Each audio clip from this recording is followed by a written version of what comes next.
여러분 안녕하세요. 오유엔 초대석 함께 여는 미래 진행의 오승현입니다. 여러분들께서는 혹시 꿈들을 가지고 계신가요? 네, 아마도 이런 꿈을 간직하고 지금까지 살아가셨기 때문에 또 이 자리에 있으시지 않은가 싶습니다. 꿈을 간직하면서 살아가는 것, 참 행복한 순간이라는 생각이 드는데요. 그런데 요즘 젊은이들 과연 꿈을 얼마나 가지고 살아가는지 참 우려가 앞섭니다. 왜냐하면은 세계 경제 위기 여파로 우리나라뿐만 아니라 전 세계 모든 국가들이 이 청년 실업률이 최고치를 달성할 거다라는 기사가 정말 하루가 멀다 하고 쏟아지고 있기 때문일 텐데요. 이 꿈을 이루면서 살아간다는 것 참 어려운 일일 겁니다. 그래도 항상 이런 어려운 역경 속에서도 꿈을 이루는 사람들이 또 목표를 성취하는 사람들이 있습니다. 그 비법이 뭘까요? 오늘은 그런 얘기들을 좀 해보려고 합니다. 꿈을 이룬다는 것 가깝게는 취업을 성공하는 것일 수 있을 텐데요. 그래서 오늘은 이 취업 전문가를 모셨습니다. 자포스트의 하정필 이사님 큰 박수로 맞이해 주십시오. 네, 이사님 제가 오늘 이렇게 꿈에 대한 얘기부터 시작을 해서 취업에 대한 얘기까지를 해봤는데요. 취업, 아마 우리 여기 시청자분들도 그렇고 많은 분들이 취업하면 눈이 번쩍 떠질 거예요. 오늘 강연 내용이 어떤 내용일 건가요?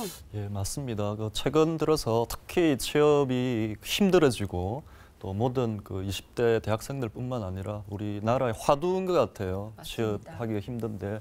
그래서 오늘은요, 제가 대기업에서 채용했던 경험을 바탕으로 회사에서 판단하는, 회사에서 인재를 선발하는 기준과 또 우리 취업 준비생들이 생각하는 어떤 인재 기준에 대한 어떤 갭이 굉장히 크더라고요. 그래서 그런 왜곡된 인식에 대해서 우리가 취업에 대해서 어떻게 생각하면 또 취업 준비를 어떻게 해야 될지 그런 이야기들을 좀 풀어나갈까 합니다. 네, 그러니까 뽑는 사람들은 아는데 이 뽑히는 사람들은 모르는 그런 채용의 진실에 대해서 얘기해 주신다는 거죠? 예, 진실이라고 하니까 우리 방청객들이 눈이 번쩍 뜨시는데 네. 아주 특별한 이야기는 아니에요. 여러분들이 제 이야기를 듣게 되면 상식이구나, 당연한 이야기구나라는 공감을 하실 텐데 그럼에도 불구하고 취업을 준비하는 또 취업을 바라보는 생각들이 너무나 비상식적인 접근들이 많이 있다라는 겁니다. 그래서 그런 이야기들을 좀 함께 하고자 합니다. 네, 그들이 말해주지 않는 여러 가지를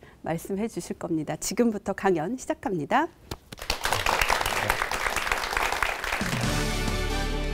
한 대학의 취업 특강이 계기가 되어 시작한 대한민국에서 가장 바쁜 취업 전문가. 500회 이상의 취업 관련 강의와 클리닉을 진행. 현재 취업 컨설팅 회사에 재직 중인 하정필 이사가 바로 그 주인공. 인재개발팀에서 수년간 면접자들을 만난 하정필 이사가 말하는 취업의 정답은 무엇일까? 채용 담당자들은 자기소개서, 면접 답변에 지원자의 진정성을 담아야 한다고 하는데 과연 진실을 담는 기술은 무엇일까?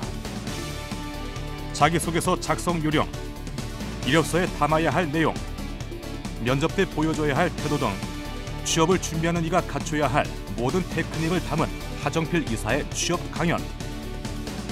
그가 말하는 취업의 가장 큰 요소는 화려한 스펙들이 요리라면 그것들을 담을 수 있는 그릇은 인격이라는데 삶에서 품어야 할 근본적인 가치를 환기시켜주는 그만의 경험과 바탕, 그리고 구직자들이 궁금해하는 질문들까지 지금부터 하정필 이사의 취업의 모든 것이 밝혀진다.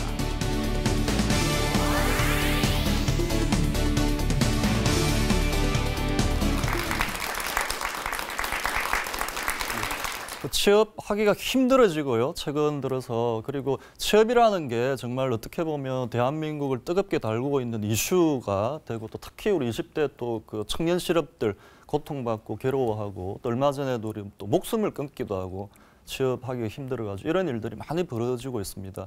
그래서 오늘은 제가 대기업에서 이제 채용을 했던 경험을 바탕으로 제가 1년에 보통 1000명 전후 이렇게 채용을 하고 많은 인원을 했어요. 그리고 지금은 취업 컨설턴트라는 직업을 가지고 있는데 회사에서 생각하는 인재 판단 기준과 우리 취업 준비생들이 막연하게 생각하고 있는 인재 판단 기준이 너무나 큰 차이가 있다는 것을 많이 느꼈습니다. 그래서 조금 제가 과장되게 말씀을 드리면 충격을 받을 정도였어요. 때로는 화가 나기도 하고 그리고 그런 이야기들을 좀 왜곡된 취업에 대한 좀 인식들을 함께 좀 생각을 해보고 그런 시간들을 좀 풀어나가고자 합니다.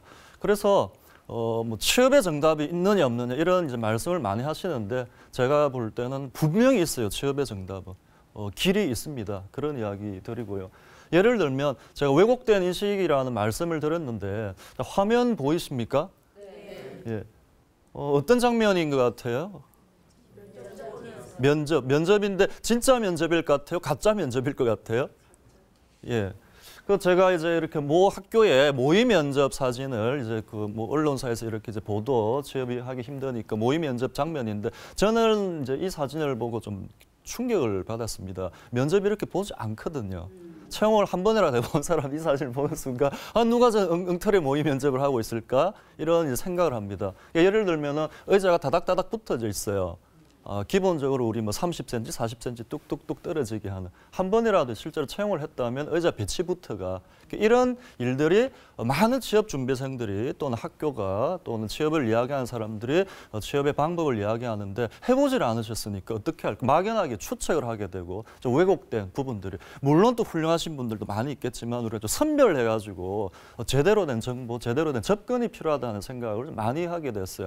그 중에 한 가지가 흔히 취업이 왜 힘든가 많이 물어보니까 저뿐만 아니라 이곳에 계신 많은 전문가들께서 이제 공통적으로 하는 이야기 3가지 정도로 요약이 되더라고요. 첫 번째는 이제 인식, 태도, 인식, 그다음에 정보, 그다음 노력 이렇게 3가지 정도인데 여러분들 어떻게 생각하십니까? 노력이냐, 정보냐, 인식이냐 이 3가지 중에 무엇이 가장 중요하다고 생각하세요? 취업을 하기 위해 가지고. 예, 맞습니다. 대부분의 우리 취업 준비생들이 제가 이런 질문을 하면 이렇게 대답을 해요. 거의 노력, 정보 쪽에 8할 9할이 손을 드세요. 아니, 하나만 선택을 하세요. 하나만. 노력이에요, 정보예요. 무엇에 우리가 관심을 기울여야 됩니까? 라고 이야기를 하면 대부분 노력을 해야 된다고 이야기를 합니다. 근데 노력을 어떻게 합니까? 라고 물어보면 뭐라고 대답할까요? 우리 학생들이, 취업 준비생들이? 뻔하죠. 맞습니다. 영어 공부 열심히 하고요. 제2외국어하고요. 토익 공부하고요. 스피킹 준비하고요. 학점 높이고요. 복수 전공하고요. 공모전 경험, 프로젝트 경험 많이 쌓아가지고 이것들을 우리가 두자로 뭐라고 이야기합니까? 스펙이라는 이야기를 하잖아요. 그래서 뭐 대한민국은 스펙 쌓기에 열풍이다. 뭐 이런 이야기들 그죠? 나의 어떤 모습들을 쉽게 이야기하면 이런 거 아니겠습니까? 회사에서는 사람을 면접이라는 시간은 사람이 사람을 판단하는 시간인데 여러분들 사람 어떻게 판단합니까? 근사한 참을 구하면 훌륭하다라고 이야기를 합니까? 야, 참 멋지다라고 이야기를 하죠. 부러워 죽겠으라고 이야기를 하지. 저 사람 참 훌륭하다라고는 이야기하지 않죠. 회사에서 인재를 판단하는 기준은 우리가 지원자 입은 옷이나 어떤 외모나 그런 것들은 우리 취업 준비생들의 개념으로 보면 스펙이라는 개념이거든요. 어떤 학교를 나왔고 학점이 어떻게 되고 영어, 의학 점수가 어떻고 이런 것들 겉으로 보여줄 수 있는 부분, 객관화할 수 있는 부분 이것들을 스펙이라고 이야기하는데 스펙이 높다고 해서 일을 잘하지 않는다는 겁니다. 문제는 수많은 업체에서는 시행착오를 겪어가지고 어떤 객관적 스펙과 뭐 학점, 의학 점수, 뭐 자격증의 개수 이런 객관적인 스펙과 업무 능력은 큰 상관관계가 없다라고 알고 있다는 겁니다. 절대는 아니에요. 물론 학점이 높고요. 또 자격증을 여러 개 갖춘 지원자들은 그렇지 않은 지원자들보다 성실할 가능성이 있어요. 공부하기 좋아하는 학생들 있습니까? 싫죠. 하지만 참고 한다는 거예요. 이 친구는 인내심이 조금 있다. 그래서 회사 생활 하다 보면 스트레스 많이 받지 않습니까? 또 사회생활 하신 분들도 공감하실 텐데 얼마나 힘듭니까? 돈을 벌기가. 조직 생활이 그렇잖아요. 그래서 이 친구는 인내심이 좀 있다. 참을성이 있다. 좀 참고 견디면 일을 할 수 있다. 그래서 이런 것들을 회사에서 인성 역량이라고 이야기를 하거든요. 근데 이런 부분들 학생들은 오로지 인성 역량이라는 부분들은 배제하고 객관적 스펙이라는 부분, 우리 전공 기술 역량이라고 이제 이야기를 하는데 겉으로 보여줄 수 있는 치장하는 뭐 옷이나 자동차 이런 부분들에 많은 노력을 기울인다는 겁니다. 그래서 노력도 아니고요. 또 정보도 아니고요. 가장 중요한 인식이 바뀌지 않으면 취업에 대한 취업 준비생들의 생각 자체가 접근 방법이 바뀌지 않으면 아무리 노력을 해도 숲으로 돌아간다는 겁니다. 아무리 많은 정보들을 모셔도 힘들다는 겁니다. 그런 지원자들 너무나 많이 봤거든요. 취업준비생들의 목표가 면접을 보는 게 최종 목표라면 이야기는 달라집니다. 스펙만 쌓으시면 돼요. 서류 전형에서 아주 스펙이 높으면 면접 대상자가 될 확률은 높아지겠죠. 그렇지 않은 지원자들보다. 물론 우리 자기소개서라는 부분도 있지만 하지만 면접에서 성공하고 최종 합격하는 게 목표라면 같이 가야 된다는 그런 인식에 대한 이야기들을 좀 드리고 싶고요. 방금 했던 이야기들은 좀 개념적인 이야기인데 재미가 없이 좀 쉽게 예를 들어서 말씀을 드리겠습니다. 제가 이제 수많은 학교를 다니면서 학생들을 만나면서 취업준비생들, 대학생들, 뭐 3학년, 4학년 또 그 신입생들 보면 취업을 준비하는 방법이 바로 이 방법이에요. 그래서 제가 경악하고 놀라고 안타까워하고 때로는 화가 나기도 하고 어떤 방법인지. 자, 이렇습니다. 우리 취업준비생들이 취업을 준비하는 방법이 흔히 우리 사람의 됨됨이를 그릇에 비유하지 않습니까? 나라는 그릇이 있어요. 3학년이 2학년이 신입생이 취업이 힘드니까 취업 준비를 열심히 해야 돼요. 어떻게 할까? 노력해야지. 어떻게 노력합니까? 학점 관리 열심히 해서 학점 올리죠. 그래서 나라는 그릇 위에 음식을 하나하나 놓아가는 과정이에요. 토익 공부 열심히 해서 점수 올려서 놓고 스피킹, 제2외국어, 그리고 자격증도 하나 둘 담고 가지고 되지 않으니까 프로젝트 경험도, 뭐 공모전 경험도, 뭐 인턴 경험도 이런 여러 가지 나를 객관적으로 말할 수 있는 객관적 스펙이라는 것을 정말 학창 시절 동안 한눈 팔지 않고 열심히 공부해서 올렸어요. 야, 드디어 졸업할 때가 되었습니다. 내가 원하는 회사에서 채용 공고가 떴어요. 야, 정말 나는 역시 운이 좋아. 한번 해봐야 되겠어. 열심히 입사 지원을 했습니다. 자기소개서 정말 열심히 적고 자, 제출을 했어요. 여기까지가 취업준비생들의 노력 과정이에요. 이제는 누구 차례입니까? 탁구공이 상대방으로 넘어갔으니 이제는 회사의 차례지 않습니까? 그러면 역지사지 상대방 입장에서 한번 볼까요? 제가 채용을 했던 모든 인사 담당자 상대방 입장에서 그런 한 명 한 명의 소중한 입사 지원서를 어떤 지원자들을 어떤 느낌으로 바라보는지 이해가 되십니까? 조금 약합니까? 어때요? 어떤 단어가 떠오르십니까? 이 장면을 보니까? 그렇죠. 대동소이 똑같다는 겁니다. 학교가 어디나 학점이 어떻든 어학 점수가 어떻든 크게 다르지 않다는 겁니다. 회사에서는 어떤 인재를 원하느냐? 어떤 인재를 원할까요? 그릇에 놓인 음식을 보지 않고 그릇 그 자체를 본다는 겁니다. 사람을 판단하는 과정. 이 친구의 정말 가치관이 어떻지? 어떤 사람이지?를 판단하기 위해서 서류로는 부족하기 때문에 부른다는 거예요. 불러서 질문과 대답을 한다는 거예요. 흔히 뭐 우리가 남자친구 있나 이런 질문도 하잖아요. 직무랑 연관이 되는 질문이거든요. 분명히.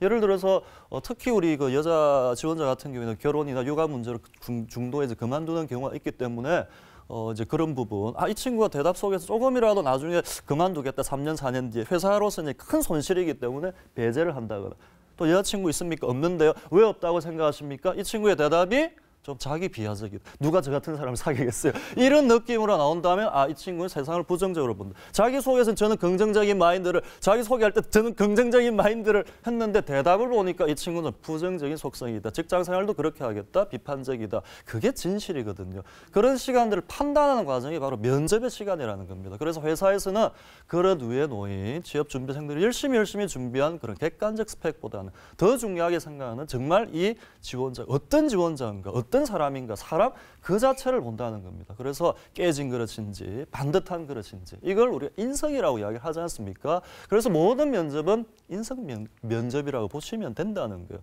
물론 이제 면접이 2차, 3차 임원 가면서 뭐 직무 중심이 인성 중심이 하지만 직무 중심에서도 인성은 100% 배제하는 면접은 없어요. 함께 본다는 겁니다. 왜 그럴까요? 상식적으로. 조직 생활을 하기 때문에 사람과 사람의 관계지 않습니까? 그래서 이 친구가 정말 뛰어난 학교에 뭐 스펙이 높고 학점이 높고 그게 직무 능력이 아니라 사람과 사람의 관계를 어떻게 풀어나갈까 이런 부분들이 회사 생활을 함에 있어서 업무 능력을 발휘함에 있어서 더욱더 중요한 요소가 된다는 겁니다. 그래서 회사는 이런 방법으로 채용을 하고 있는데 많은 취준생들은 스펙만 높이면 어떻게 되겠지 뽑아줄 거야 이런 식의 인식은 너무나 잘못되었다라는 부분들 너무 상식적이지 않습니까 여러분들? 너무나 당연한 이야기 아닙니까? 너무나 당연한 이야기인데도 불구하고 그렇지 않은 상식이 되어버리는 게 취업을 더욱더 어렵게 만들고 사회를 힘들게 만드는 그런 원인이라는 거 말씀을 좀 드리고 싶고요. 흔히 취업 전략의 3대 요소 이렇게 이야기합니다. 자기 분석, 환경 분석, 대상 분석 이렇게 이야기를 하는 어렵죠, 말이. 대상 분석이라는 건 별거 아니죠. 회사입니다. 그죠? 조금 더 구체적으로 하면 회사가 아니라 직무죠. 일, 내가 어떤 일을 할 건가. 그래서 입사 지원을 한다는 것은 매우 단순한 구조를 가지고 있습니다. 자기 분석이 먼저 돼야 되겠어. 나는 이런 사람입니다. 저는 이런 마음으로, 이런 가치관으로 이런 삶을 살고자 합니다. 제 인생의 꿈은 이런 것입니다. 나는 이런 사람입니다를 먼저 말할 수 있어야 돼요. 이게 되지 않으면 입사 지원 자체가 안 된다는 거예요. 설사 운이 좋아가지고 면접을 보았다 하더라도 대답이 안 된다는 거예요. 가식적인 대답은 연습하실 수가 있습니다. 하지만 그런 가식적인 대답을 똘똘 외워가지고 이야기를 하면 면접관이 눈물을 흘릴까요? 굉장히 냉소적으로 바라본다는 거예요. 왜? 진실이 아니니까. 여러분들도 사람 볼 때 그 정도 판단하지 않습니까? 말을 현란하게 잘하면 훌륭한 사람이야가 아니죠. 자식 말은 잘하네. 이렇게 우리가 생각을 하지 않습니까? 그래서 이면에 있는 진짜 모습. 그래서 첫 번째는 내가 어떤 사람인지를 진정성 있게 말할 수 있어야 된다는 거예요. 그다음에 대상은 일이죠. 나와 일을 연결짓는 일이 바로 입사 지원이라는 겁니다. 이 두 가지가 되지 않으면 입사 지원 자체가 안 된다는 겁니다. 근데 많은 취준생들이 취업준비생의 줄임말이라고 하더라고요. 자, 대상 분석도 제대로 하지 않고 더욱 중요한 자기 분석, 내가 어떤 사람인지, 내 삶의 가치가 뭔지, 이런 부분들은 꿈이 무엇인지, 이런 부분들은 아예 생각하지 않고 맹목적인 스펙 쌓기로 청춘을 보내버리니까 더욱더 어려워지고 면접에서 제대로 대답을 못해서 버벅대고 속된 말로 그런 부분들. 그래서 나와 회사를 연결짓는 일인데 나를 모르기 때문에 말을 할 수가 없다라는 부분들이고, 그리고 나를 말하기 위해서는 흔히 요리의 비유를 많이 하거든요. 입사 지원이라는 것은 내가 이미 했던 다양한 경험, 큰 경험이든 뭐 기간이 긴 경험이든 상관없습니다. 스스로 가치 부여를 해가지고 내 인생의 가치 부여 스스로 하는 거 아니겠습니까? 아르바이트를 한 달 하더라도 그 한 달이 내 인생에 있어서 정말 소중한 시간이라면 그 한 달을 통해서 나를 말할 수 있다는 겁니다. 그래서 경험 자체는 중요하지 않습니다. 경험을 많이 해라. 요즘에 뭐 스토리가 중요하다 이런 이야기 하는데 입사 지원이라는 것은 현란한 스토리를 말하는 게 아니에요, 결코. 많은 경험을 이야기하는 게 아니에요. 경험을 내가 이렇게 많이 했는데 이런 경험을 많이 말하면 회사에서 알아주겠지. 절대 그렇지 않습니다. 그 경험에 대한 가치 부여를 스스로 하셔야 됩니다. 이 경험이 나에게 어떤 의미를 배웠는지, 무엇이 힘들었는지, 어떻게 극복했는지, 그래서 나는 이런 경험을 통해서 무엇을 말할 수 있는지, 그래서 나는 이런 사람이고 이런 내가 이 회사에 이런 일을 하고 싶습니다. 어떻게 하고 싶습니다. 이게 바탕이 돼야 된다는 거예요. 그런 의미에서 요리에 이제 비유를 많이 하거든요.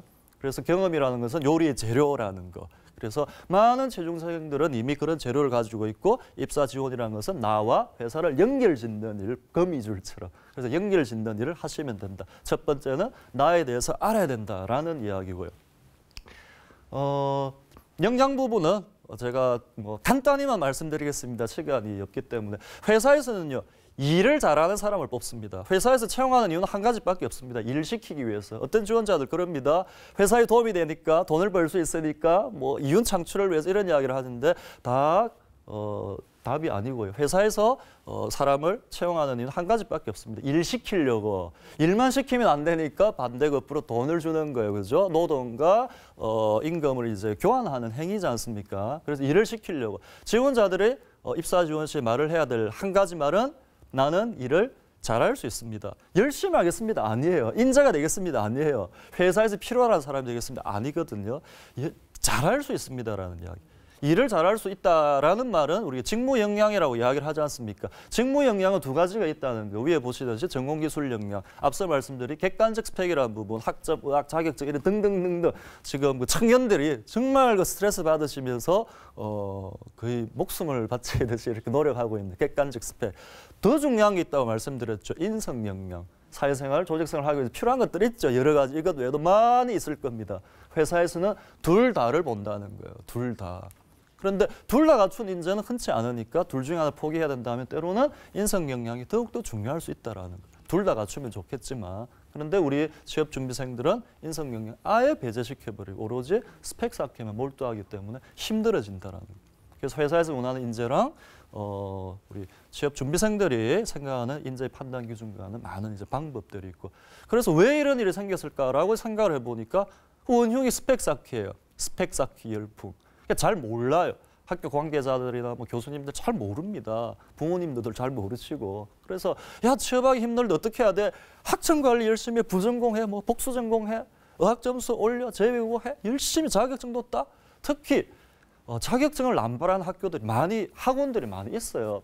이 자격증 때문에 뭔가 취업이 되고 대단하게 사회에서 자리매김하겠지라고 비즈니스로 이렇게 연계를 시키는 경우도 많고, 특히 이제 자격증 같은 경우에는요, 큰 메리트는 되지 않습니다. 법정 자격증 같은 경우에는 이제 그 메리트가 됩니다. 법적으로 예를 들어서 우리 뭐 환경안전팀의 뭐 수질, 폐기 이런 쪽은 TO를 반드시 2개 되게 있기 때문에 그런 특정 자격증 외에는 큰 의미는 없어요. 조금 열심히 했네 이 정도거든요. 그래서 너무나 우리가 이 사회가 이제 스펙 쌓기 열풍 오로지 그러기 때문에 더욱더 힘들어지고 경험을 많이 하고 우리 청년들이 경험을 많이 하고 그런 경험을 통해서 그 속에 담겨 있는 의미와 가치를 이끌어내고 그것을 통해서 나를 말할 수 있고 이게 결국은 내 인생의 또 꿈으로도 연결되고 어떻게 살 건가 이런 부분들 이런 과정들을 우리가 청소년기 하지 않으면 20대 반드시 해야 될 과정인데 하지 못한다는 거예요. 왜? 바쁘니까 공무원시험 준비해야 되고 여러 가지 스펙 쌓기 해야 되니까 여유가 없으니까 일단 회사 가서 생각해야지. 생각이 됩니까? 여러분들 이제 살아오셨던 개인적인 이제 그 과정들을 생각하시면 다들 그러잖아요. 고3 때까지는 어떻게 생각합니까?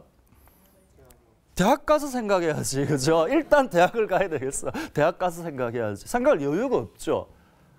가만두지 않죠. 책을 좀 보고 싶으면 공부랑 상관이 없이 볼 수도 없죠, 그죠? 그래서 대학 가면 어떡합니까? 생각합니까? 취업해서 생각해야지. 그래서 열심히 스펙 쌓죠.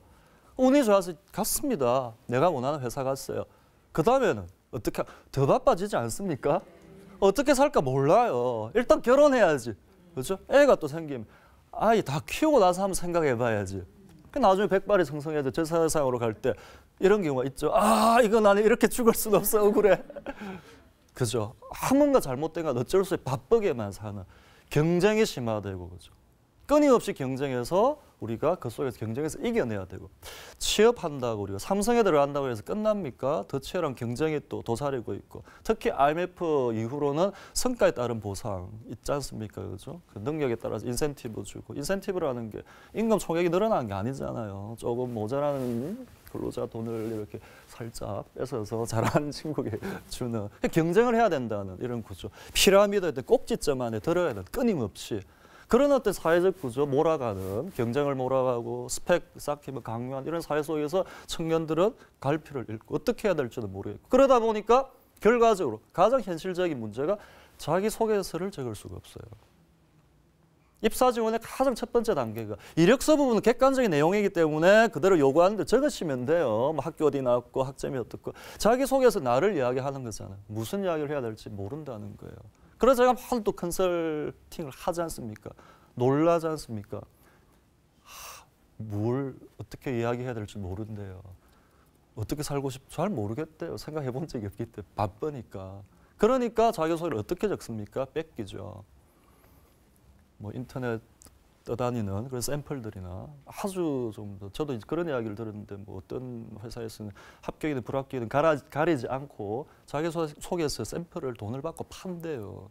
이런 행위는 해서는 안 되는 행위입니다. 적어도 채용을 한 번이라도 해봤다면 이런 행위는 하지 않는다는 크나큰 비즈니스 모델이 되어간다는 겁니다. 취업이 되지 않으니까 어떤 사업적인 기회거든요. 이런 부분들도 분명히 사회적으로 문제가 되고 있고 그런 과정 속에서 학생들은 더욱더 남의 자기소개서 의지하고 그런 자기소개서는 어느 샘플들을 많이 보고 뺏겨주고 편집하고 그러니까 어떤 공통적인 포맷이 있고 그러니까 우리가 자기소개서를 보면 눈에 들어오지 않는다는 거예요. 대표적인 남학생들 뭐 군생활을 통해서 인내심을 배웠습니다. 이런 이야기 들어올까요? 들어오지 않습니다. 동아리 회장을 통해서 리더십을 배웠습니다. 다양한 아르바이트 활동을 통해서 대인관계 능력을 배웠습니다. 이런 단어들이 들어올까요? 다 표준화되니까. 그래서 시큰둥해지고 이런 문제들 악순환이에요. 그런 친구들이 또 면접을 보게 되면 대답을 제대로 할 수도 없고 이런 질문 할 수 있다는 겁니다. 누구씨 왜 사십니까? 합니다. 이런 질문. 조금 바꿔볼까요? 꿈이 뭐예요? 포부가 뭐예요? 이런 질문이에요. 조금 더 입사 후 포부가 뭐예요? 이런 질문이거든요. 그래서 왜 사십니까? 삶의 가치가 뭐죠? 이런 의미예요. 결국은 가치관이 뭐예요? 좌우명이 뭐예요? 같은 이야기거든요. 회사의 지원 동기는요, 내 삶의 지원 동기라는 토대 위에서 회사의 지원 동기가 나옵니다. 나의 삶을 배제하고 일단 들어가 보자. 나는 어떻게 살아야 할지 모르고 일단 들어가 보자. 이건 다 가짜라는 겁니다. 만들어진 지원 동기고 면접관들을 그냥 넘어가지 않는다는 거예요. 진짜 이 친구 어떤 친구고 어떤 생각을 가지고 살고 싶고 그런 생각 위에서 우리 회사에서 이런 일을 하려고 하네. 아, 이 친구 이런 친구라면 동기부여가 돼 있고 지원 동기도 확실하고 포부도 직무 역량도 있을 것 같고 능력을 발휘하겠어. 왜? 준비가 됐으니까 마음의 준비가. 그렇지 않으니까 대부분의 지원자들이 거짓말을 해야 된다는 가식적인. 그래서 아무리 면접 때 그 모범 답안 200제 이런 책들도 있어요. 형광펜 탁 끄고 또 준비를 합니다. 대답을 또 열심히 또 외우고 이게 통하겠습니까? 통하지 않겠습니까? 면접관들 앞에 통하지 않는다는 겁니다. 대답을 어떻게 하는지는 중요하지 않습니다. 그 대답을 할 때 얼마나 진정성 있게 진실되게 말을 하느냐 그런 취업 준비를 하셔야 된다는 거예요. 물론 스펙 쌓기도 하시면서 같이 하시면 더 좋겠지만 더 중요한 건 시간에 차라리 조금 스펙 쌓기를 배제하고 정말 중요한 건 내 삶의 중심, 꿈이 뭐며 어떻게 살아야 되고 그게 중심이 돼야지. 그렇지 않으면 힘들어진다는 겁니다. 회사에서 원하는 인재는 간단합니다. 우리가 뭐 리어카, 수레, 경상도에서 구루마 이렇게 이야기를 하는데요. 자, 짐을 싣고 우리가 옮기기 위해서는 바퀴가 2개 필요하지 않습니까? 아까 이야기했듯이 하나의 바퀴는 스펙, 하나의 바퀴는 인성. 둘 다 필요하지만 둘 중에 하나를 선택해야 된다면 더욱 중요한 인성이라는 바퀴. 근데 지금 어떤 사회적 분위기, 우리 그 청년들, 취업준비생들은 인성이라는 바퀴, 내 삶의 바퀴거든요. 내 삶의 바퀴를 배제해버리고 오로지 하나의 바퀴만 열심히 준비하면 어떻게 되겠지 정신. 대학 가면 어떻게 되겠지, 취업하면 어떻게 되겠지. 그렇게 회사는 호락호락하지 않다는 면접의 과정이 있기 때문에. 그래서 좀 균형이 잡힌 취업 준비를 하셨으면 좋겠다는 것이고요. 좀 많은 이야기를 좀 빨리 이렇게 좀 두서없기도 합니다. 말씀을 드렸는데 이런 이야기입니다. 자, 회사에서는요.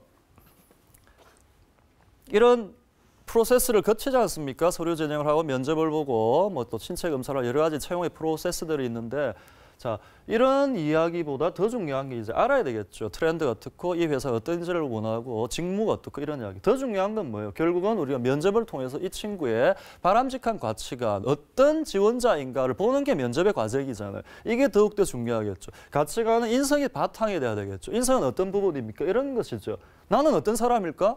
나는 어떻게 살아야지 정말 행복하게 살 수 있지? 내 인생에 정말 내가 원하는 꿈은 뭘까? 나는 어떻게 살아야지 행복하게 살까? 면접관 질문한다는 거예요. 누구시 언제 가장 행복했습니까? 직무 역량하고 연관되는, 인성 역량하고 연관되는 질문이거든요. 언제 가장 행복했어요? 언제 가장 힘들었어요? 가치관을 묻는 질문이라는 겁니다. 그래서 자, 이런 고민들이 우리 취업준비생들 20대에 자기에 대한 자기 분석이라고 이야기를 하지 않습니까? 이런 부분들이 바탕이 되어서 약간의 좀 기술, 기법들을 습득하고 그래야지 우리가 취업에 성공하실 수 있는데 아래 부분은 무시하시고 오로지 기술적인 부분만 관심을 기울이시고 그러니까 취업하기 점점 더 힘들어지고 회사에서는 점점 우리 취업 준비생들 20대들을 냉소적인 모습으로 바라보고 이런 악순환이 된다는 것이고 이런 이야기들이 제가 말씀드리고 싶은 좀 왜곡된 인식, 취업에 대해 가지고 삶과 취업을 좀 균형 있게 가져가는 스펙과 인성을 좀 균형 있게 가져가는 그런 취업 준비가 필요하다는 말씀을 드리고 싶고요. 그리고 마지막으로 비유를 하면 이런 이야기입니다. 나무가 있어요. 아주 푸르고 싱싱한 나무가 있는데 이 나무에 이제 열매가 열려서 탐스럽게 열매가 열려서 우리가 먹고 이런 부분들이 취업을 해서 성공해서 행복하게 잘 산다라고 비유를 한다면 자, 나무가 푸르고 싱싱하게 위해서는 뭐가 튼튼해야 됩니까? 그렇죠. 상식이지 않습니까? 그렇죠? 상식. 그래서 우리가 정말 취업에 성공하고 삶도 행복하게 살고 싶으면 뿌리를 든든하게 하는 일을 하셔야 된다는 거. 이게 뭐예요? 자기 분석이라고 이야기를 하지 않습니까? 요즘에는 자기소개서도 자기 분석적 자기소개서 이렇게 나오지 않습니까?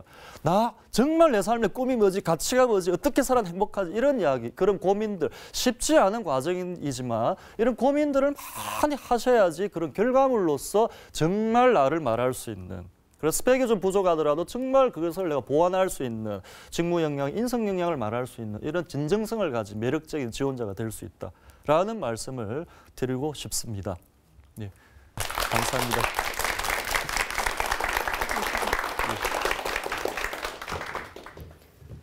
이사님 강연 잘 들었습니다. 참 예. 이렇게 말씀을 잘하시네요. 제가 좀 흥분한 게 아닌지 모르겠어요. 아니에요. 그런데 제 칭찬이 좀 진정성 있게 들리셨나요? 그렇게 받아들이도록 노력하겠습니다. 예. 그러니까 강연 중에 이 사람이 돼야 된다. 우선 스펙보다 뭐 여러 가지 중요한 것들이 있겠지만 우선 그 댐댐이가 중요하다. 진정성 있게 이렇게 말하는 게 중요하다라는 얘기를 하셔서 저도 이렇게 항상 얘기할 때 참 진정성 있게 얘기를 해야 되겠구나라는 생각이 많이 들었는데요. 그런데요, 이 스펙 쌓기 우리나라 참 병폐 중에 하나긴 한데 요즘에는 초등학생들도 이렇게 스펙 쌓기를 하거든요. 그런데 사실 스펙 쌓는 것보다 내가 우선 중요하니까 댐댐이를 쌓아야 되겠다 이런 생각을 할 수는 있는데 그런데 나만 그러면 좀 불안해하잖아요. 그렇죠, 맞습니다. 또 뭐 대학생들, 취업 준비생뿐만이 아니라 모든 연령대를 떠나서 그런 두려움을 가지고 있는 것 같아요. 그렇죠. 그런 것들이 뭐 저 자신도 마찬가지였고 학창 시절도 겪었고 또 특히나 이제 또 퇴직을 하기 전에 또 많이 두렵더라고요. 남들하고는 좀 다른 길을 이렇게 선택을 하는 데 대한 두려움들. 또 많은 우리 또 방청객들 마찬가지, 시청자들도 마찬가지일 거예요. 이 시간도 뭔가 또 선택의 순간이 있고 뭐 사람들이 꿈을 찾아라라고 이야기를 하는데 뭔가 어렴풋한 또는 확실한 나의 꿈이 있는데 그 길을 과감하게 선택하기 좀 힘들잖아요. 왜? 두렵기 때문에. 왠지 좀 많은 사람들이 가는 길에서 내가 툭 떨어진 듯한 느낌도 들고 그런 부분들이 있는데 그런 이야기를 들었어요. 청년뿐만이 아니라 어떤 분이 청년들에게 해줄 말은 두 마디밖에 없대요. 하나는 두려워하지 마라. 두 번째는 후회하지 마라라는 두 이야기가 있고 그리고 그런 이야기 있습니다. 경쟁력 이런 말씀을 이제 많이 하는데 사회적으로 저는 그렇게 생각해요. 경쟁력을 가질 수 있기 위해서는요. 남들이 가는 길을 선택하시면 절대 경쟁력을 가질 수 없습니다. 제 말이 아닌지 또는 거짓인지 의심스러우시면 뭐 신문기사나 어떤 그분만의 길을 가서 성공했던 사람들의 어떤 삶의 과정들을 보시면 많은 사람들이 선택하는 안정적인 그런 길을 선택하신 분들이 아니라 남들은 다 욕하고 또 우려를 했지만 자기만의 길을 선택하고 과감하게 뭐 무소의 뿔처럼 혼자서 가라 뭐 이런 말처럼 그렇게 두려워하지 않고 꿋꿋하게 자기 길을 소신을 가지고 신념을 가지고 살아간 사람들이 결국은 성공을 하고 성공이라는 것이 뭐 우리가 또 사회적으로 뭐 경제적 뭐 또는 뭐 여러 가지가 있겠죠. 그런 부분들을 쟁취를 하게 되더라고요. 그런 의미에서 좀 두려워하지 않으셨으면 좋겠어요. 그래서 하정필 이사님도 남들이 부러워하는 대기업에 이렇게 취업을 하셔서 열심히 생활을 하시다가 그만두고 또 나오시게 된 게 아닌가 싶어요. 그때도 참 용기가 필요하고 또 두려워하지 말아야 된다는 그런 강박관념도 있었을 텐데 어떻게 그렇게 그만두게 되셨나요? 그런 생각을 많이 했습니다. 우리가 특히 이제 사건 사고 이런 뉴스들이 많이 나오잖아요. 최근에 그런 뉴스를 접할 때 우리는 좀 남의 이야기처럼 이렇게 많이 느끼지 않습니까? 뭐 또 이런 사고가 있었네. 저는 이런 생각을 하게 되었어요. 나의 삶을 남의 삶처럼 좀 가벼이 여기자. 그래서 고통도 우리가 살다 보면 힘든 일들이 많이 있잖아요. 뭐 실연을 당하고 뭐 이혼을 하든 또 삶이 힘든 경험들을 할 수밖에 없는데 이게 나의 문제가 되니까 힘든 거예요. 남의 문제면 조언도 그럴듯하게 해주고 굉장히 객관적인 어떤 선택을 하는데 나의 문제가 되니까 너무나 힘든 거예요.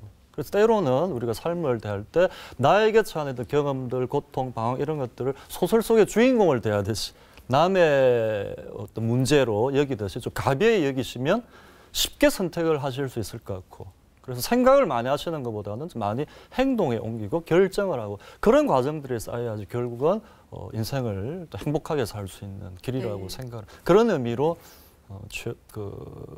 퇴직을 결심을 하게 되었습니다. 그러면 그렇게 퇴직을 하시고 지금 취업 컨설턴트로 일을 하고 계신데요. 좀 후회를 하신 적은 없으셨나요? 세상에 이제 100%라는 건 없잖아요. 근데 거의 한 적이 없어요. 99% 정도. 안 했다라고 거의 말씀하실 수 없어요. 있겠네요. 왜냐하면 후회를 하지 않았던 이유는 한 가지 저는 바랬던 것이 없었거든요. 퇴직을 하고 나서 오늘 취업 이야기를 계속 취업 말씀을 드리는데 네. 퇴직을 하고 나서 어떻게 살아야 되겠다. 또 구체적인 계획은 없었어요.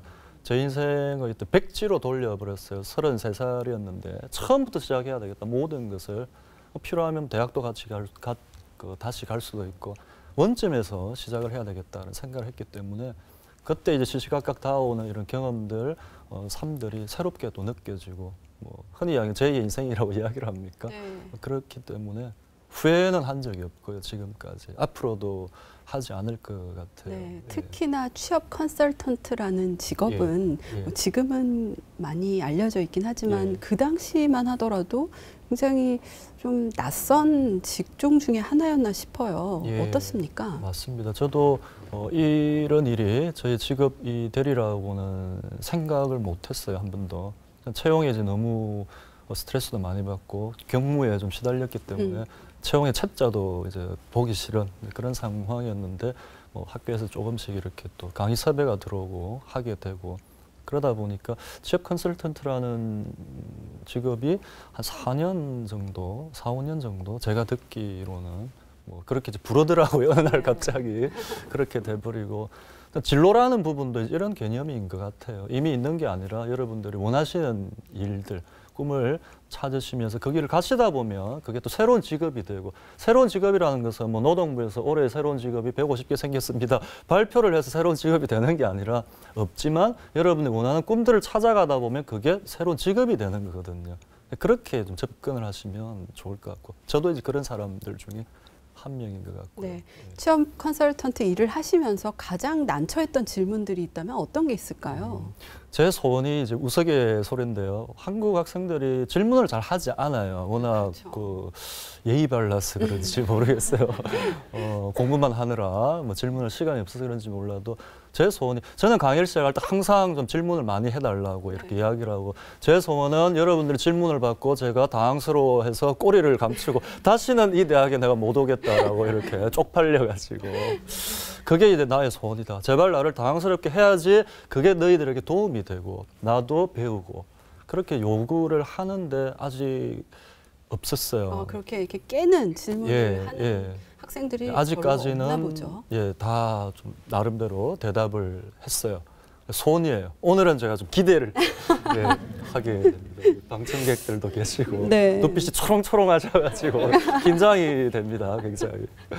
네, 저도 좀 아주 창조적인 질문을 좀 할 수 있도록 해야 될 텐데요.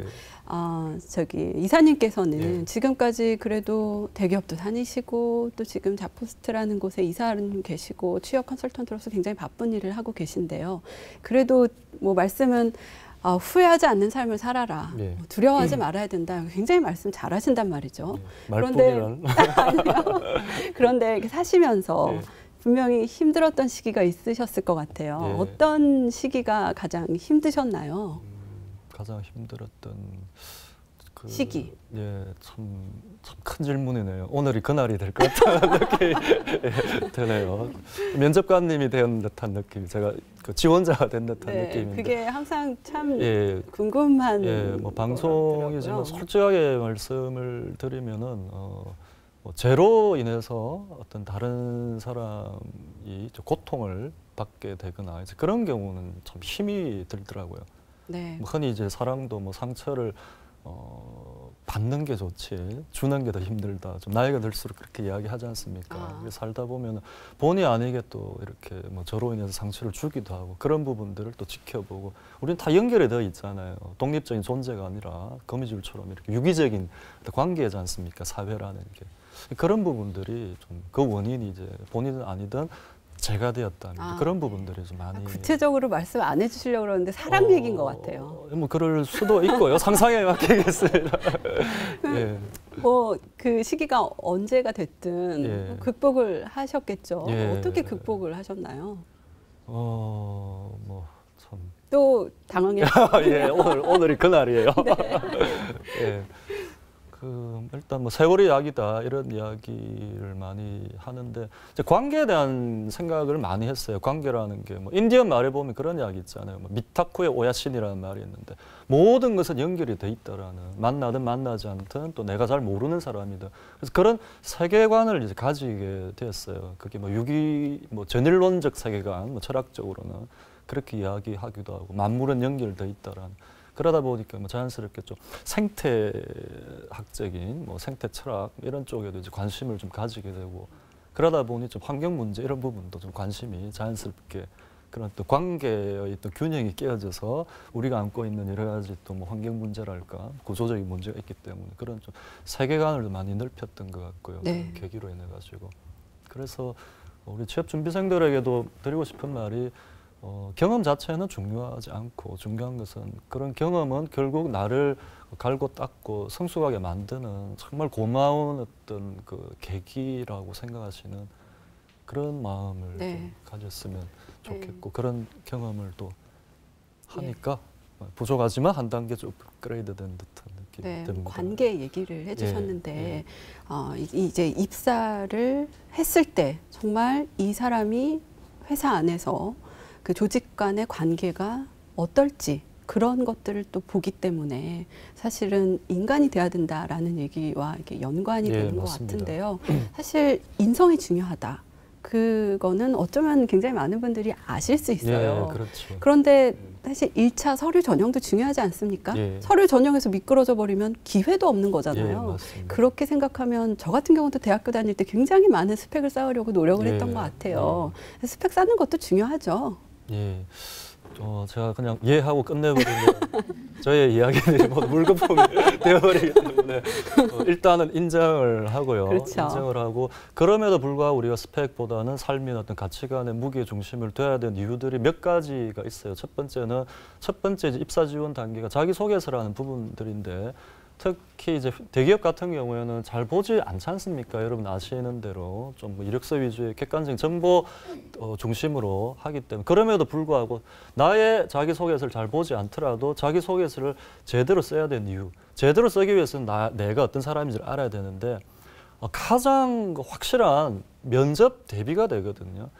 면접관이 질문할 수 있는 많은 소스들이 이미 자기소개서 내용에 들어있다라는 부분이 이제 첫 번째고, 중요도 순수는 아니고요. 두 번째는 면접 때 면접을 잘 볼 수 있다라는 거예요. 그래서 여러분들이 이제 스펙만 쌓으면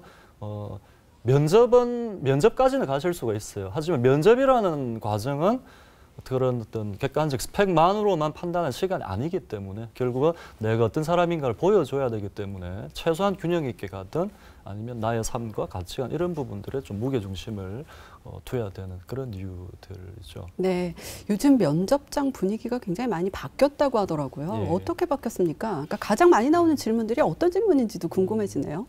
참 오늘은 정말 저를 당황스럽게 만드는 질문들이 많이 있는데 이런 이야기를 먼저 드리고 싶어요. 특수성의 일반화 오류 이런 거 있지 않습니까? 저는 이제 뭐 대기업에서 채용을 했기 때문에 이 사회 모든 채용에 대해서 제가 말을 할 수 있다 자신감이 그렇지는 않아요. 저는 하나의 이제 경험을 뿐이고 최대한 이것을 일반적으로 이제 말씀을 드리는데, 작년에 이제 그런 이야기들이 있더라고요. 면접 실에서는 인권이 침해된다라는 기사가 이렇게 뜨고 굉장히 공격적인 질문. 부모님 이혼하셨는데 왜 했어? 그래서 그런지 표정이 어두운 것 같아. 원래 부정적인 거 아니야? 이런 반말을 툭툭 던진다든지. 좀 공격적인 질문들을 많이 합니다. 압박 면접이라고 들어보셨을 텐데 원래는 이제 그런 이야기 없지만 좀 꼬리에 꼬리를 무는 질문이 있거든요. 어떻게 생각하십니까? 이렇게 생각합니다. 대답을 듣고 끝내는 게 아니고 계속 그러면 이런데 어떻게 생각하시죠? 이런 부분이 어떻게 계속 꼬리에 꼬리를 무는 질문. 이런 것들이 이제 압박 면접이라고 이야기를 하는데. 그렇네요. 한 번 거짓말하면 계속 거짓말해야 되는. 그렇게 꼬리에 꼬리에 무는 질문을 하는 이유는 못 믿겠다라는 거예요. 한마디만 듣고. 그래서 계속 파고드는 거예요. 말씀대로 앞뒤가 맞지 않고 그렇죠. 이런 부분들. 그래서 모든 이제 질문은 이유를 물어보고 정말 그게 진정성 있는 대답인지 진짜 모습이었든지 그러기 위해서는 어쩔 수 없이 면접관들도 때로는 좀 공격적인 민감한 부분들도 이렇게 질문을 던지기도 하고 네. 그런 게 이제 트렌드고, 그리고 이제 이 말씀을 드리고 싶어요. 취업 카페들도 많이 있습니다. 뭐 100만 명이 넘고 회원이 그런 데 있으면 뭐 삼성 면접 후기 뭐 이렇게 했어. 그러면 회원들이 보고 야 삼성은 이렇게 해라고 이게 그 특수성이 일반화 오류거든요. 세상에 존재하는 회사의 숫자만큼 다양한 채용의 패턴들이 존재하고요. 같은 회사라도 면접관에 따라서 또 달라지고요. 같은 면접관이라도 면접관 그날의 어떤 그 심리적 상태에 따라 가지고 또 달라질 수밖에 없어요. 사람이 사람을 판단하는 주관적인 과정이기 때문에 면접이라는 것은 그래서 어떤 그 기술적인 패턴 이런 것보다 좀 원리를 우리가 좀 이해를 하고 원리 중심으로 접근을 하시는 게 좋을 것 같습니다. 네, 그래도 또 궁금해지는 게요. 예. 요즘에는 정말 이 사람이 상상력이 있는지 창조력이 있는지 이런 것들에 대해서 기업들이 관심이 많지 않습니까? 예, 그렇죠. 그러다 보니까 이제 질문을 할 때도 굉장히 그런 대답을 요구하는 그런 질문을 하는 거예요. 예. 뭐 예를 들면은 뭐 배를 타고 가다가 뭐 2명이 하는데 나만 남았을 때 어떻게 할 거니? 뭐 이런 좀 그런 질문들이 있잖아요. 예, 맞습니다. 뭐가 있어요? 그런 질문들이 좀 있죠. 아주 고전적인 게 뭐 면접을 보고 있는데 묻죠. 누구시 자, 이 면접실 공간을 뭐 탁구공으로 채운다면 몇 개가 될까요? 이런 질문들. 그럼 대답을 어떻게 해야 돼요? 예, 뭐 이제 공대생들은 뭐 대충 이렇게 뭐 가로 세로 얼마 이제 뭐 계산을 해서 이렇게 접근을 해야 되고요. 예, 좀 분석적으로 예, 정답이 아니더라도 그 접근 방법이 중요한 거거든요. 근데 이제 뭐 공대생이 아니고 뭐 상경계 뭐 다른 쪽 같은 경우에는 이제 제가 기억에 나는 질문, 대답, 이런 대답이 있어요. 하나면 충분합니다라고 이야기를 하더라고요. 네. 왜 그렇게 생각하십니까? 그러니까 제 마음으로 채우겠습니다. 마음이라는 탁구 채우면 하나만 뭐 하겠습니다라는 뭐 그런 것도 있는데 말씀대로 이제 그 다양한 질문들을 많이 하는데 최근에는 그런 어떤 순발력도 중요하지만 그렇죠. 경험을 많이 또 물어봅니다. 우리 지원자의 어떤 창의력을 말할 수 있는 경험을 이야기해 보세요. 어떤 경험을 하셨습니까? 경험 위주로 좀 많이 묻죠. 네. 그래서 많은 경험을 해야 되고 경험을 많이 했습니다. 알아서 잘 판단해 주세요가 아니고 스스로 경험에 대해서 또 그 속에 있는 가치와 의미까지 말할 수 있는 그런 지원자들이 어렵군요. 어려워요. 인생이 어렵습니다. 만만하지 않듯이 네. 예, 취업도 마찬가지죠. 네, 어렵다는 생각도 드는데 예. 보니까 그 취업의 정답이라는 책을 예. 저술하시지 않으셨습니까? 예. 그럼 정답이 있다는 거네요? 저는 정답이 있다라고 자신 있게 말씀을 드리고 네. 싶습니다. 그게 취업 자체가 아니라 많은 취업 준비생들이 취업을 어떤 스펙을 쌓고 기술적인 준비를 하고 어떤 기술적인 팁으로 접근을 하는데 그것은 정답이 아니고 제가 생각하는 정답은 취업 자체가 아니라 삶을 무게 중심에 두는 그런 취업 준비가 저는 정답이라고 생각을 하거든요. 그래서 내 삶의 가치, 꿈 이런 것들을 먼저 생각하시고 그런 연장선 위에서 뭐 특정 회사, 특정 일이 필요하다면 연결시켜서 말을 할 수 있는 좀 진정성 있는 지원자가 되었으면 좋겠다라는 말씀을 드리고 싶고 제가 이런 이야기하면 취업 준비생들이 이렇게 이야기해요. 내가 아무리 이 회사 일을 하고 싶어도 채용 공고가 뜨지 않으면 어떻게 됩니까? 이게 현실이거든요, 사실은. 그래서 특정 회사, 특정 직무가 공고가 뜨면 그때서야 부랴부랴 뭐 저야말로 준비된 인재 이렇게 하는데 그게 현실임에도 불구하고 평소 때 내가 어떤 사람이고 내 삶의 꿈이 뭐고 가치관이 뭐고 이런 바탕을 뿌리를 든든하게 만들어 놓으셔야지 그런 또 순발력 있게 나를 말할 수 있는 접근을 하실 수가 있거든요. 네. 그래서 어떤 경우에도 삶을 중심에 두는 그런 취업 준비가 저는 취업의 정답이라고 자신감 있게 말씀을. 네. 그동안 인재 채용을 하시면서 가장 기억에 남았던 일화 좀 소개해 주세요. 예, 이야기가 좀 길어질 수도 있는데 간단하게 말씀을 좀 드리겠습니다. 네, 마지막 질문입니다. 예, 책에도 이야기를 제가 적었습니다. 한 명 있었어요. 저를 감동시킨 지원자들이 아까도 이야기했듯이 대한민국의 모든 인사 담당자 면접관들이 비슷한 마음일 거예요. 저랑 대동소이 다 비슷비슷하거든요. 크게 다르지 않거든요. 대답의 진정성이 뭐 느껴지는지 아닌지도 다 좀 로봇이에요. ARS처럼 이렇게 반복된 이야기들, 교과서적인 이야기들을 해야 되니까 그래서 좀 냉소적일 수밖에 없고 그런데 한 명 실업계 그 생산직 채용을 할 때 실업계 고교가 있습니다. 지방에 이렇게 내려가서 그때 면접 대상자가 176명이었어요.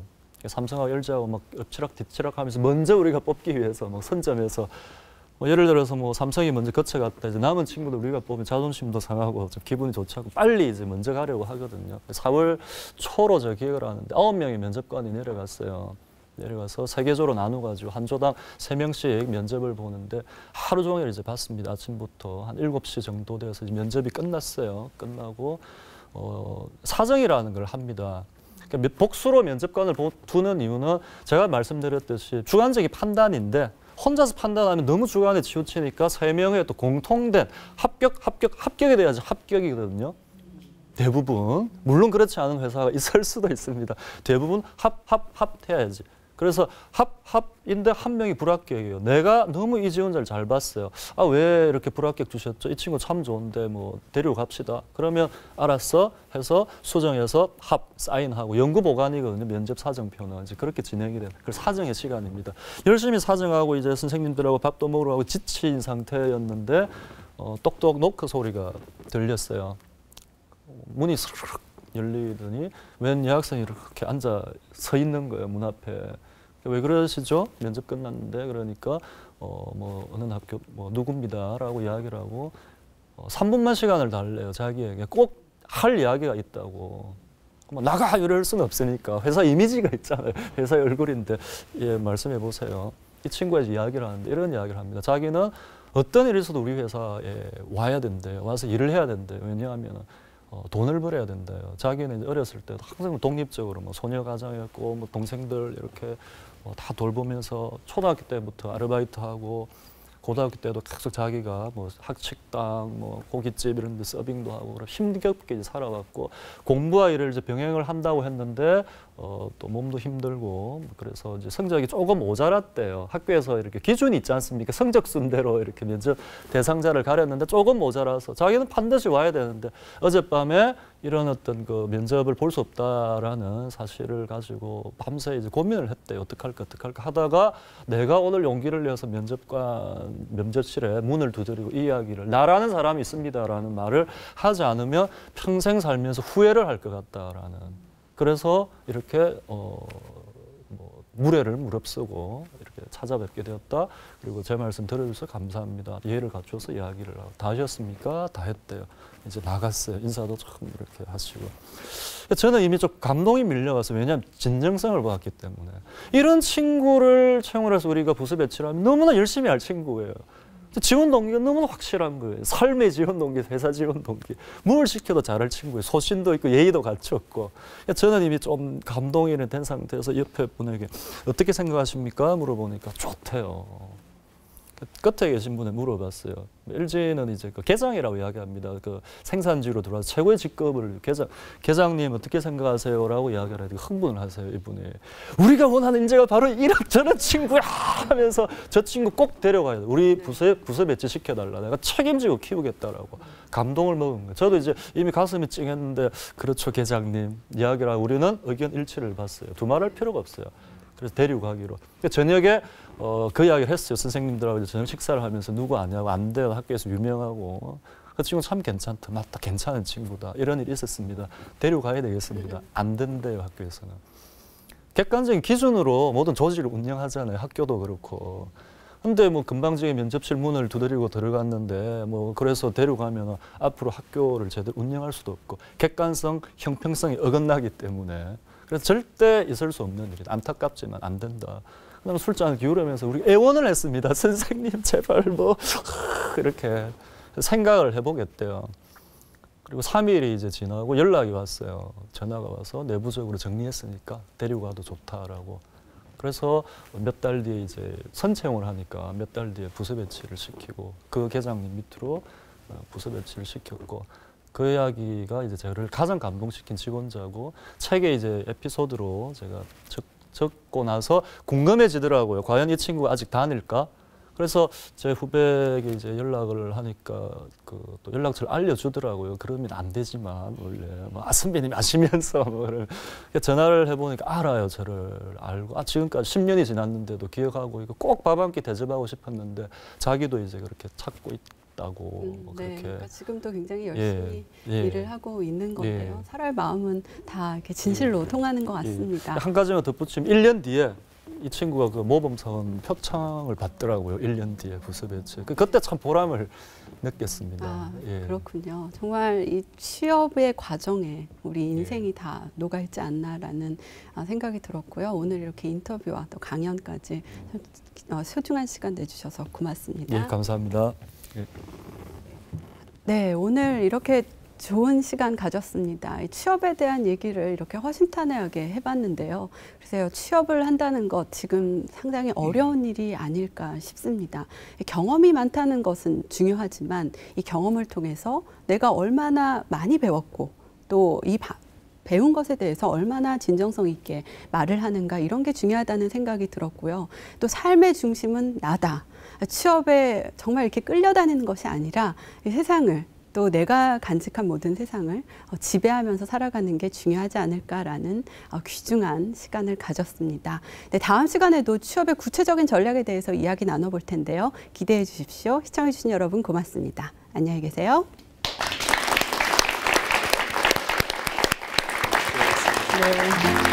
책이라는 게 저는 이제 편식처럼 좀 편중되면 안 된다고 생각을 하고 저도 이제 좀 나름대로 치열하게 직장 생활을 하면서 제 삶의 의미, 가치, 행복 이런 회의가 밀려올 때인데 스콧 리어링 자서전이라고 어떻게 살아야 될까, 내 삶의 어떤 가치와 의미, 행복 이런 진지한 삶의 의미를 찾기 위해서 100년 동안 치열하게 고민을 하고 생각을 하고 그런 결과물들을 자서전이라는 형태로 만들어진 책이었거든요. 그런 또 뿌리를 든든히 하는 또 토양이 되지 않을까라는 생각으로 좀 추천을 해드리고 싶고, 그리스인 조르바라는 책의 작자가 니코스 카잔자키스라는 그 그리스의 작가인데 그 사람이 이제 이런 이야기를 했어요. 나는 아무것도 바라지 않고 나는 아무것도 두려워하지 않는다. 나는 자유라는 이야기를 했거든요. 그래서 내가 하고 싶은 일을 할 수 있는 그런 젊은이들이 되었으면 좋겠어요. 그게 저는 진정한 성공이라고 생각하고, 그리고 무엇이 내가 하고 싶은지를 알기 위해서 그 삶의 이유를 찾고 가치를 찾고 그런 과정들을 좀 많이 겪어야 된다고 생각을 합니다.